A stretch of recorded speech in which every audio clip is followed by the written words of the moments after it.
day mga sir, another day, another top box at bracket na naman tayong ikakabit ngayon dito sa RG Helmet Moto Gears. Syempre, ang gamit natin bracket ngayon ay Rock X Mono Rock.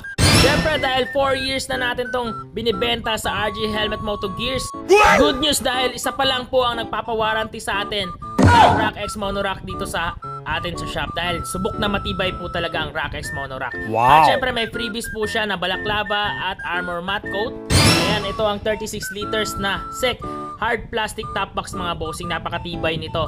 At ayan po yung base plate niya mga boss. Meron na po siyang 4 na tornilyo at mga nuts na kasama sa box mga bossing. Ayan, syempre si Uncle Pasto ang legendary installer natin dito sa shop. Ayan mga boss, makikita nyo ang proseso po natin na pagkabit ng ating top box at bracket mga bossing. Ayan, syempre tatakpan na natin yan.